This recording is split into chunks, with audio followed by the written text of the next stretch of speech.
शिव महापुराण में सुना है शंकर भगवान पर 108 कुछ भी शिव को चढ़ाना चाहिए श्रावण के महीने में। हमने पहले भी कहा था, पिछले लॉकडाउन की कथा निकालिए और श्रावण के महीने की कथा निकाल कर सुनना। उसमें कहा था आपके पास कुछ भी नहीं है तो 108 चावल के दाने चढ़ाइए, 108 मूंग के दाने चढ़ाइए, 108 आप चाहे तो सरसों के फूल चढ़ाइए, 108 चाहे तो सफेद पुष्प चढ़ाइए, 108 चाहे तो गुलाब की पत्तियां चढ़ाइए।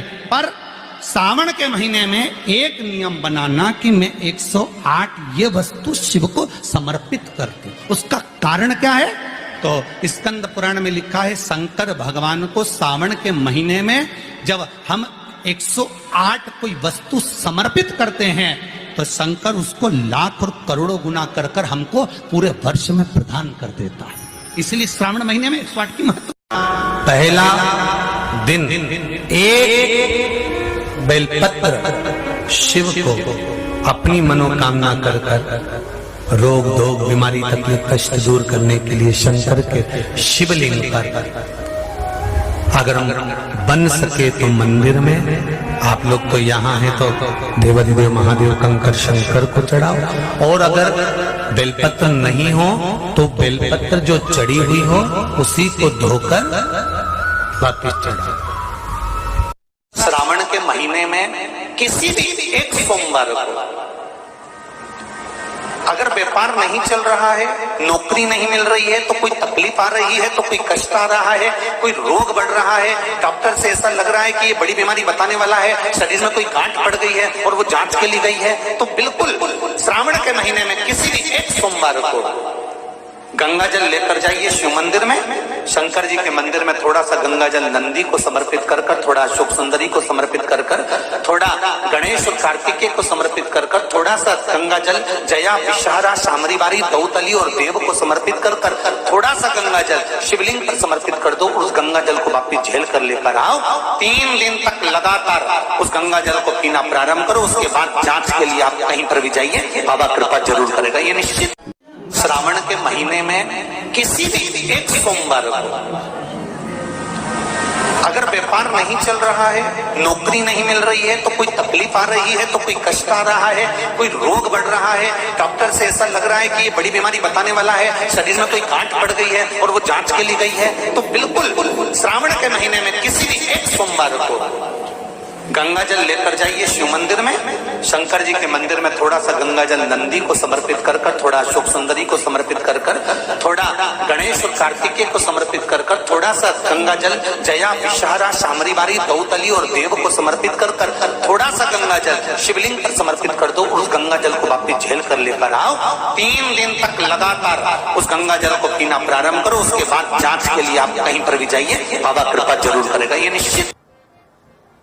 ये शिवलिंग जलाधारी यहां से जल अशोक सुंदरी के पास में से नीचे की ओर गिर रहा, ठीक है।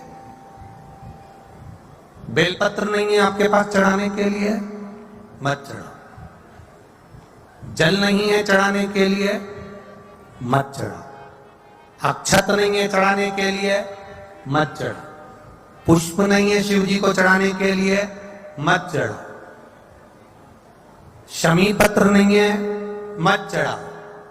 पर किसी शिवालय में, किसी शंकर के मंदिर में अगर तुम गए हो, तुम्हारे पास में कुछ भी नहीं है, जो भी भगवान का दर्शन तुमने किया है, तो यहां से जो पानी नीचे गिरता है, उस गिरने वाले स्थान पर मात्र अपने हाथ का 3 बार स्पर्श कर कर बाबा से दिल की बात कहकर आ जाओ, तब उनकी मुराद बाबा पूर्ण कर देता है। वो सहज प्रसंग है। पहला दिन एक बेलपत्र शिव को अपनी मनोकामना कर कर रोग धोग बीमारी तकलीफ कष्ट दूर करने के लिए शंकर के शिवलिंग पर अगर हम बन सके तो मंदिर में, आप लोग तो यहाँ हैं तो देवाधिदेव महादेव कंकर शंकर को चढ़ाओ। और अगर बेलपत्र नहीं हो तो बेलपत्र जो चढ़ी हुई हो उसी को धोकर वापिस चढ़ाओ। वापिस और सावन का महीना है, दिल से बाबा को ले जाए।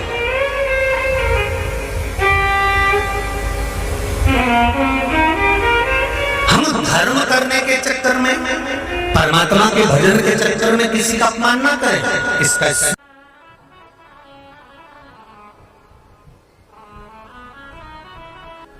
सारी दुनिया की ठोकर खा लो, सारी दुनिया के हाथ जोड़ लो, सारी दुनिया से निवेदन कर लो, और उसके बाद भी तुम्हारी दुख की घड़ी समाप्त नहीं हो, तब प्रयास करना। तुम्हारे घर में कोई गमला हो, कोई पौधा लगा हो, जो भी पौधा लगा, हम ये नहीं कहेंगे कि वो गुलाब का है कि गेंदा का है कि शमी का है कि बेलपत्री का है। जो पौधा तुम्हारे घर में लगा, जो पौधा, एक प्रयास करना। अभी सावन चालू हुआ है, अगर तुम्हें लगता है कि मेरी दुख का समय समाप्त नहीं हो रहा, मेरी दुख की घड़ी समाप्त नहीं हो रही, तो घर में रहने वाले जितने लोग आस्था चैनल पर कथा सुन रहे हैं, जितने फेसबुक यूट्यूब पर कथा सुन रहे हैं, और जितने पुष्कर राज की इस पावन धरा पर बैठकर कथा सुन रहे हैं, उनसे निवेदन करेंगे, श्रावण 2 सावन अब की बार हैं, एक अधिक मास का भी पड़ेगा और एक श्रावण ये पड़ेगा। ये जब 2 श्रावण पड़ते हैं तो इसमें हरि और हर का मिलन होता है, हरि और हर का मिलन, क्योंकि अधिक मास जो है वो भगवान पुरुषोत्तम का है, भगवान विष्णु का, और सावन के मध्य में अगर पड़ रहा है तो देवादिदेव महादेव के साथ भगवान हरि का मिलन हुआ है, इसलिए इसको हरिहर श्रावण कहते हैं। ये 2 महीने के श्रावण में अगर मान लो एक दिन आपका निकल भी गया, 2 दिन आपके छूट भी गए, कोई दिक्कत की बात नहीं है।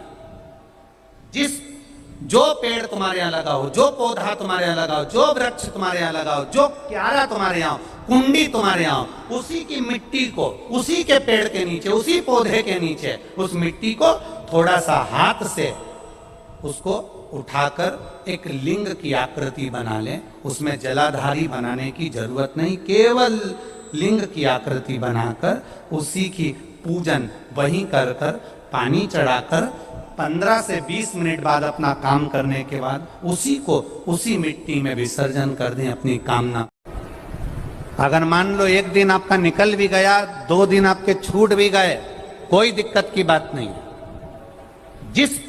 जो पेड़ तुम्हारे यहां लगा हो, जो पौधा तुम्हारे यहां लगा हो, जो वृक्ष तुम्हारे यहां लगा हो, जो क्यारा तुम्हारे यहां, कुंडी तुम्हारे यहां, उसी की मिट्टी को, उसी के पेड़ के नीचे, उसी पौधे के नीचे, उस मिट्टी को थोड़ा सा हाथ से उसको उठाकर एक लिंग की आकृति बना लें। उसमें जलाधारी बनाने की जरूरत नहीं, केवल लिंग की आकृति बनाकर उसी की पूजन वहीं कर कर, पानी चढ़ाकर 15 से 20 मिनट बाद अपना काम करने के बाद उसी को उसी मिट्टी में विसर्जन कर दें अपनी कामना कर कर। देव अधिदेव महादेव 2 महीने के बाद क्या देगा ये वही जान सकता है। सोमवार के दिन तू मेरे मंदिर के दरवाजे पर चौखट पर बैठ जाना, और दूसरा प्रतिदिन शाम के समय पर तू बेलपत्री के पेड़ के नीचे बैठ जाना। जो तेरी बेल वृक्ष के नीचे सेवा करने आए, जो शंकर जी के मंदिर में सोमवार को जल चढ़ाने आए, उसका जो पात्र जल चढ़ाकर जब वो घर लेकर जाए, उसके पीछे पीछे, पात्र के पीछे पीछे तू जाना, और उसके घर में लक्ष्मी का भंडार भरकर आए। लक्ष्मी बेलपत्र के वृक्ष के नीचे तू विराजमान हो जा। उस बेलपत्र के वृक्ष के नीचे जो बुआरी लगाए, सेवा करे, चाकरी करे, एक बेटी को जैसे बड़ा करते हैं वैसे बेलपत्री के वृक्ष को जो बड़ा करे, बेलपत्री के वृक्ष का जो पालन करे, पोषण करे, उसकी संभाल करे, उस बेलपत्री के वृक्ष को जैसे जैसे वो उन्नति करे, वैसे वैसे उसके घर में समृद्धि बढ़ते जाए। जिसका खुद का मकान नहीं हो, खुद का मकान नहीं हो, किराए के मकान में रहते रहते जिंदगी बीत रही हो, खुद का नहीं, और बहुत दुख का जीवन चल रहा हो, बहुत कष्ट का जीवन, बहुत अपना खुद का कोई मकान नहीं, मान लो प्लाट है पर मकान बन नहीं रहा, या कोई प्रॉपर्टी अपनी नहीं बन रही, तो हम इस व्यासपीठ से कहना चाहेंगे कि एक प्रयोग अवश्य करिएगा, एक प्रयोग अवश्य। अपने आसपास के 5-6 बेलपत्र के वृक्ष देख लीजिए, अपने आसपास के नजदीक के 5-6 बेलपत्र के बड़े बड़े वृक्ष देख लो या छोटे वृक्ष देख लो। उन 5-6 वृक्ष को धीरे धीरे उनकी सेवा करना प्रारंभ करो, उन वृक्षों को बड़ा करना प्रारंभ करो, उन वृक्ष के नीचे सफाई करना प्रारंभ करो, उन वृक्ष को जल देना प्रारंभ करो, उन वृक्ष को आप खाद देना प्रारंभ करो, उन वृक्ष की सेवा संभाल करना प्रारंभ कर दो, उस वृक्ष के नीचे बुआरी काटना प्रारंभ कर दो, झाड़ू लगाना प्रारंभ कर दो, उस वृक्ष के नीचे सफाई करना प्रारंभ कर दो। उस बेलपत्री के 5-6-7 वृक्ष को आप गोद ले लो। गोद लेना मतलब मैं इसकी